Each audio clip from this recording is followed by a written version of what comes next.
Assalamualaikum warahmatullahi wabarakatuh. Salam sejahtera bagi kita semua. Kami dari kelompok 3 akan mempresentasikan hasil diskusi kami mengenai understanding community, atau yang dalam bahasa Indonesia artinya pemahaman komunitas. Sebelumnya, kami akan memperkenalkan diri sebagai wujud keberadaan dan kontribusi kami. Nama anggota, yang pertama ada Nurwasilah Kusdarini, Alif Hurufil Masyhur, Salsabila Rizky Kurnia Afin, Saswana Safura Faradisa, dan yang terakhir Ira Safitri. Sekian dari perkenalannya. Selanjutnya kami akan menuju pada subbab materi yang akan kami presentasikan. Dalam understanding community terdapat 3 subbab. Yang pertama, mapping community atau pemetaan komunitas. Yang kedua, perencanaan pengembangan komunitas atau community development planning. Dan yang ketiga ada aset komunitas atau community asset.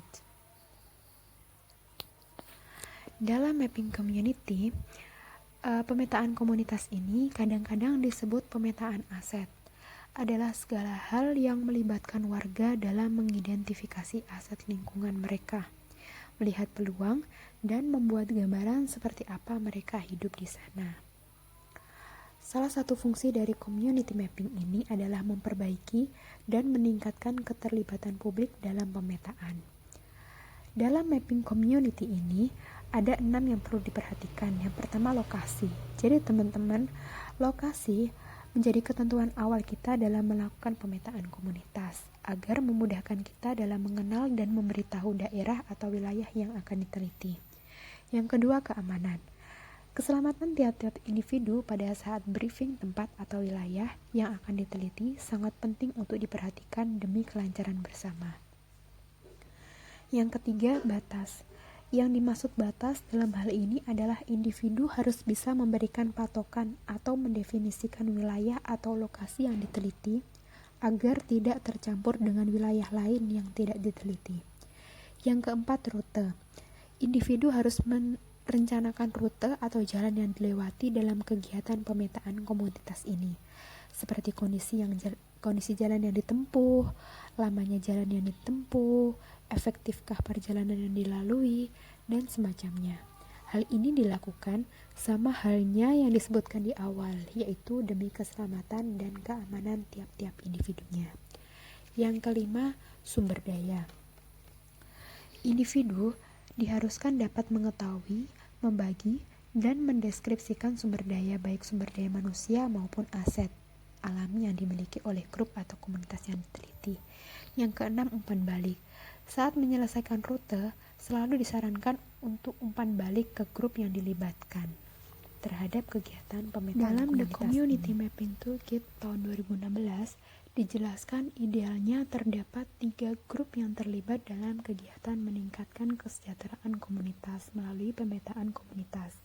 Antara lain, yang pertama ada penduduk komunitas, termasuk di dalamnya perwakilan atau orang yang berpengaruh dari lingkungan lokal, asosiasi penduduk lokal, kelompok sukarela, dan orang-orang yang tidak berafiliasi dengan grup lokal apapun namun tetap ada di dalam komunitas tersebut.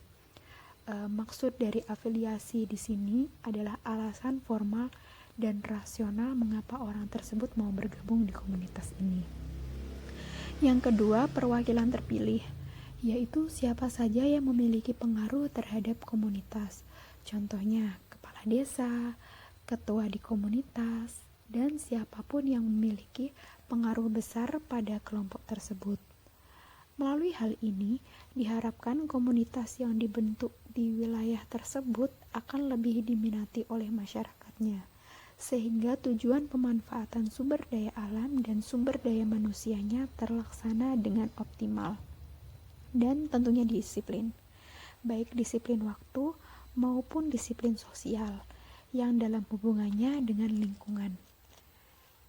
Yang ketiga, ada penyedia layanan dan fasilitas lokal, yaitu dengan memanfaatkan sumber daya manusia di lokasi tersebut.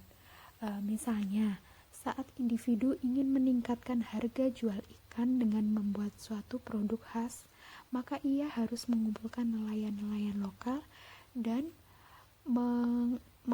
mengarahkan untuk tidak menjual ikan kepada distributor lain dari luar wilayah tersebut, sehingga solidaritas antar masyarakatnya bisa terjalin, baik antar nelayan dengan produsen, produsen dengan distributor, maupun distributor dengan konsumen.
Pasar, sekolah, rumah sakit, dan sebagainya, dan infrastruktur dasar seperti jalan, jembatan, jaringan telepon, dan sebagainya, yang merupakan sarana untuk membantu masyarakat dan meningkatkan kualitas hidupnya.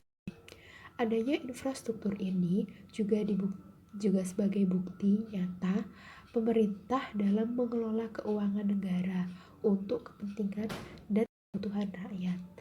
Aset fisik juga bisa diartikan sebagai kebutuhan utama, seperti halnya rumah yang merupakan salah satu aset berwujud yang digunakan sebagai tempat tinggal yang harus dipelihara dan dimanfaatkan secara efektif dan efisien. Rumah juga dijadikan sebagai aset bagi pemiliknya yang dapat dialihkan. Kemudian menginjak ketiga ada aset finansial. Aset ini mewakili unsur sumber-sumber keuangan yang ada di masyarakat, seperti penghasilan, tabungan, pendanaan reguler, pinjaman aset usaha, sertifikat surat berharga, saham, dan sebagainya, yang dapat dimanfaatkan untuk menunjang derajat kehidupan masyarakat. Jadi dalam hal ini aset finansial tidak berwujud. Tidak ada kehadiran fisik kecuali adanya dokumen yang mewakili kepentingan kepemilikan aset. Terlepas dari itu semua juga meskipun tidak ada dalam bentuk fisik tetapi tertulis dalam neraca. Kemudian ada aset teknologi. Aset ini mewakili sistem atau peranti lunak software yang melengkapi aset fisik seperti teknologi, pengairan sawah, teknologi penyaringan air, teknologi pangan, teknologi cetak jarak jauh, dan berbagai teknologi lainnya yang dapat digunakan untuk meningkatkan kesejahteraan masyarakat.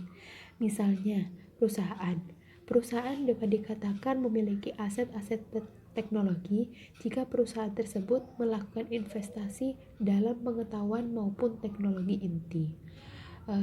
Kemudian yang kelima ada aset lingkungan.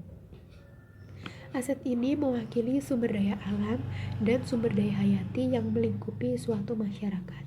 Misalnya berbentuk lahan perkebunan, ikan-ikan atau kerang yang ada di sungai suatu desa, sumber air, sinar matahari, pohon, dan lain sebagainya. Di mana sumber daya alam inilah yang menjadi aset kekayaan dalam suatu wilayah. Pengelolaan aset lingkungan yang benar bisa dimanfaatkan untuk kesejahteraan masyarakat di wilayah tersebut. Kemudian menginjak ke dimensi aset yang keenam, yaitu aset sosial.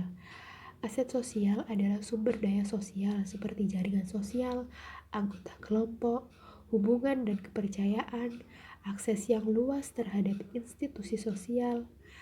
Hal ini dimaksudkan untuk dapat meningkatkan sumber penghidupan mereka. Aset sosial umumnya dikaitkan dengan kolektivitas dan kebersamaan yang memungkinkan berpengaruh secara politik, sehingga sering disebut juga sebagai aset sosial dan politik.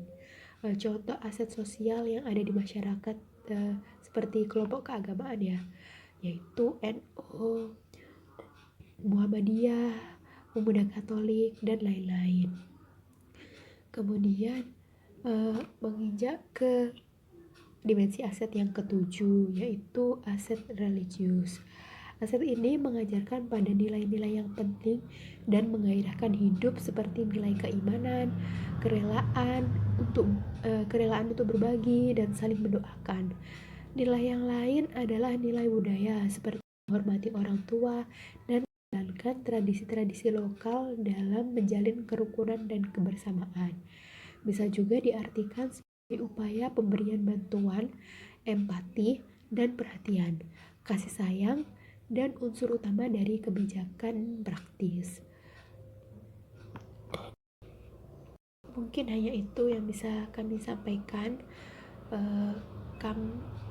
Jika ada kurang jelas atau masih mengganjal dalam hati dan pikiran, bisa ditanyakan melalui komentar di bawah dengan menyebutkan nama dan NIM terlebih dahulu.